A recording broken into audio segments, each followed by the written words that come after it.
যমুনা ব্রহ্মপুত্র নদের তীরবর্তী চরাঞ্চলে প্রাপ্ত ৫ খনিজ আহরণে বিদেশি প্রতিষ্ঠানকে ইজারা দেওয়া হয়েছে।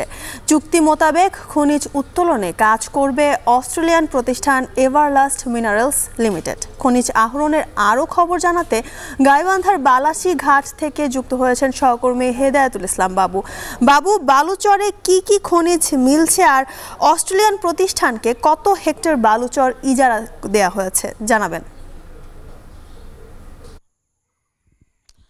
ব্রহ্মপুত্র নদের পাড়ে গাইবান্ধার ফুলছড়ি উপজেলার বালাসী ঘাটে এই যে আমার পেছনে যে প্ল্যান্টটি দেখতে পাচ্ছেন, এটি মূলত খনিজ গবেষণা কেন্দ্র স্থাপন করেছে এটি অস্ট্রেলিয়ান কোম্পানি এভারলাস্ট মিনারেলস লিমিটেড।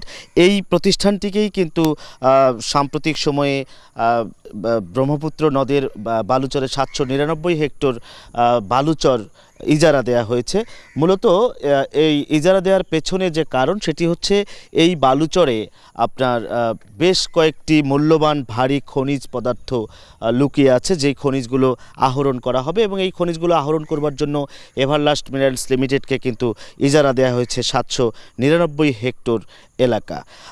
এখানে মূলত আমরা যেটি জেনেছি যে জিরকন, রুটাইল, গার্নেট, ম্যাগনেটাইট ও ইলমেনাইটের মতো ৫টি ভারী এবং মূল্যবান খনিজ পদার্থ আছে, যেই খনিজগুলো খুবই মূল্যবান এবং এগুলো মূলত বিশ্বের বিভিন্ন দেশ থেকে এতদিন আমদানি করা হতো, যেগুলো বাংলাদেশের এই যমুনা ব্রহ্মপুত্র নদের তীরেই বালুচরে পাওয়া যাবে। এর মধ্যে যদি আপনাকে বলি যে আসলে কোন খনিজ কী কাজে মূলত ব্যবহার করা হয়, এই তথ্যটি দিয়ে রাখতে চাই।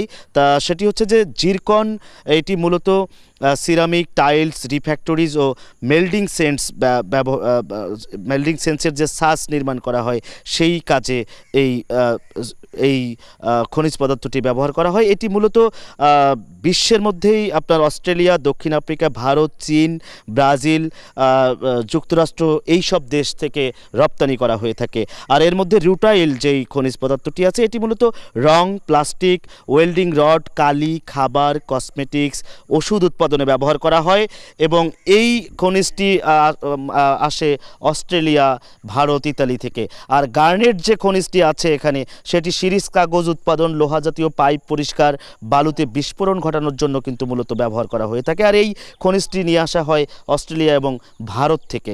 আর ম্যাগনেটাইট যে খনিজটি আছে, এটি মূলত চুম্বক উৎপাদন, ইস্পাত উৎপাদন, খনি থেকে উত্তোলিত কয়লা এবং তেল গ্যাস অনুসন্ধানে এই খনিজটি ব্যবহার করা হয় এবং এই খনিজটি আসে অস্ট্রেলিয়া, দক্ষিণ আফ্রিকা থেকে।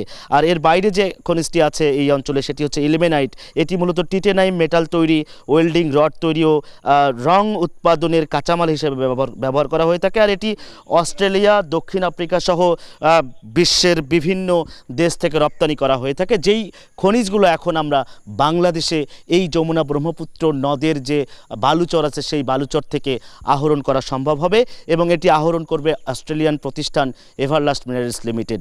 এই ছিল এখন পর্যন্ত আমার কাছে যমুনা ব্রহ্মপুত্রের বালুচরে প্রাপ্ত খনিজ আহরণ এবং ৭৯৯ হেক্টর বালুচর ইজারার সবশেষ খবর।